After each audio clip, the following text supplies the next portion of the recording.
¿Alguna vez cometiste errores? ¿Afectaron tu vida y la vida de generaciones enteras? Echemos un vistazo a algunos detalles interesantes del pasado cuando pequeños errores cambiaron nuestro presente. El primer caso te resultará muy familiar: el asesinato del archiduque Francisco Fernando por el conspirador serbio Gavrilo Princip. Este evento sirvió como pretexto para el inicio de la Primera Guerra Mundial. Y aunque es difícil afirmar que sin el asesinato no habría habido guerra, todo ciertamente podría haber seguido un rumbo completamente distinto. En primer lugar, porque el propio Francisco Fernando era partidario de la federalización del Imperio Austrohúngaro, por lo que claramente no era enemigo de los conspiradores. En segundo lugar, el asesinato en sí estuvo acompañado de una serie de casualidades. El atentado fue preparado y planeado. En la ruta del cortejo esperaban hasta 6 conspiradores armados con granadas. Los 2 primeros intentos fallaron y la tercera granada simplemente pasó de largo. Con sus esquirlas mató al conductor del tercer coche e hirió a sus pasajeros, así como a un policía y a algunos transeúntes. Por supuesto, después de eso, el cortejo se dirigió rápidamente al ayuntamiento como estaba previsto. Fueron tan rápidos que los 3 conspiradores restantes en la emboscada, entre ellos Gavrilo, simplemente no tuvieron tiempo de hacer nada. En el ayuntamiento le propusieron al archiduque abandonar Sarajevo de inmediato, pero él decidió antes visitar a los heridos en el hospital. Entonces se decidió tomar una ruta diferente para evitar encontrarse de nuevo con los conspiradores. Sin embargo, la instrucción no fue transmitida al conductor, por lo que el cortejo se encontró con Gavrilo Princip. No se le había dado la orden de montar otra emboscada. Todo fue culpa de la iniciativa personal de este joven talento. Como resultado de varias coincidencias, tenemos una de las guerras más decisivas de Europa y del mundo, al menos tal como la conocemos. Si la granada no hubiera fallado, si el archiduque no hubiera decidido visitar a los heridos, o sea, si no hubiera resultado herido quien debía dar la instrucción de cambiar la ruta al conductor, si Gavrilo Princip no hubiera decidido esperar a Fernando una hora más, probablemente nuestro mundo sería completamente diferente. Y así comenzó la Primera Guerra Mundial. En otoño de 1918, en medio de combates desesperados, cerca del pueblo francés de Marcoing, ocurrió un caso que más tarde se llamaría uno de los juegos del destino más extraños.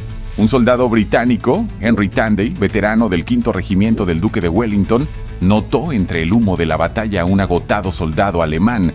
Estaba herido y apenas se mantenía en pie. El dedo de Tanday ya estaba en el gatillo. Ya había matado a muchos otros soldados antes, pero tenía una regla: nunca disparar a un desarmado. Por eso allí en la trinchera bajó su fusil y lo dejó ir. El alemán, al encontrarse con su mirada, asintió en silencio y se marchó. Pasaron los años y en la escena política europea apareció Adolf Hitler, un hombre cuyo nombre se convertiría en símbolo del horror, y cuando Tanday vio en los periódicos la foto del nuevo líder alemán, fue como un golpe. En ese mismo soldado herido reconoció al futuro dictador. No hay pruebas de esta historia, solo los recuerdos del propio Tanday y algunas insinuaciones indirectas en los archivos. Los registros militares confirman que Hitler realmente estaba en esa zona y fue herido a finales de septiembre de 1918. Pero si esto es cierto, la ironía del destino es realmente cruel. Un momento de misericordia, un disparo no efectuado, y el mundo pagó por ello con millones de vidas. Ahora, el error más romántico del siglo XX era 1944. Los aliados preparaban la Operación Neptuno, que implicaba el desembarco de fuerzas angloamericanas en Normandía, de lo cual, por supuesto, estaba bien enterada la inteligencia alemana.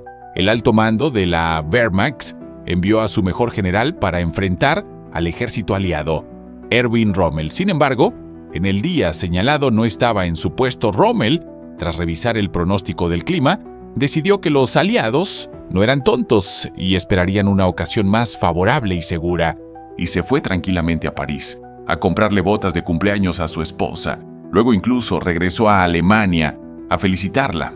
Los aliados, por su parte, decidieron seguir adelante con el desembarco. Cuando Erwin Rommel se enteró de esto, corrió inmediatamente a su puesto de mando, pero ya era demasiado tarde.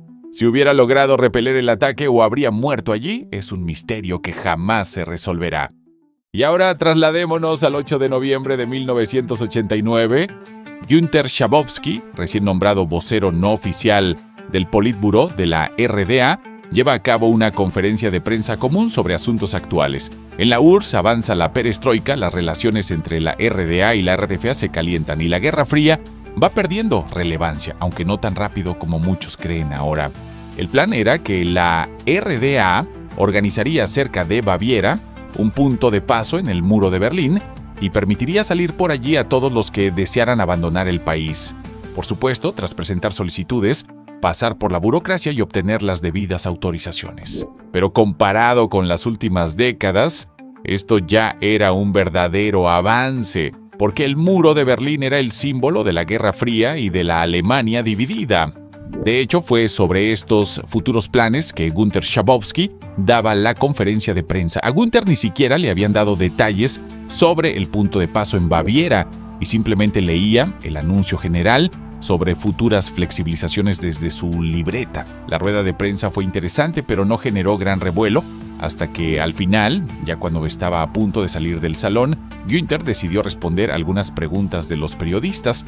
Uno de los últimos fue un italiano quien preguntó ¿cuándo exactamente entrarían en vigor estos planes? Entonces Schabowski, ya bastante cansado, hojeó una vez más su libreta y según sus propias palabras, al no encontrar nada al respecto, dudó un poco y dijo, ¿ahora? Das tritt nach meiner Kenntnis ist das sofort. Unverzüglich. Y fue entonces cuando comenzó el carnaval. Miles de personas corrieron hacia el muro de Berlín exigiendo a los soldados que los dejaran pasar. Los soldados, quienes también habían escuchado la conferencia, creían que el Comité Central había tomado la decisión de permitir el paso de la gente, y como no se mencionó un lugar específico, todos pensaron que se trataba del muro de Berlín en general. En resumen, había que dejar pasar a la gente. Lo demás seguramente ya lo viste, personas sobre el muro, fiesta, libertad y lemas de reunificación.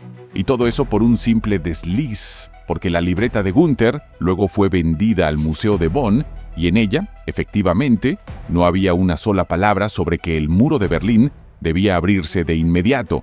El presidente del Consejo de Estado, Krenz, corrió en shock a la embajada soviética para explicar que no era una decisión suya. El canciller de la RFA, Helmut Kohl, intentaba llamar a Gorbachov para agradecerle por una decisión tan valiente y el propio Gorbachov no tenía idea de lo que había pasado porque no había ningún plan para abrir el muro de Berlín. Más tarde, Gorbachov aprobaría la decisión y la llamaría genial, aunque reconocería que no había planeado derribar el muro tan rápidamente pique a pipe. Y quién sabe cómo habría sido la historia si Schabowski no se hubiera cansado al final de la rueda de prensa, porque la caída del muro de Berlín fue un evento de tal magnitud que desató una verdadera reacción en cadena. Y muchos historiadores creen que eso incluye también el colapso posterior de la URSS.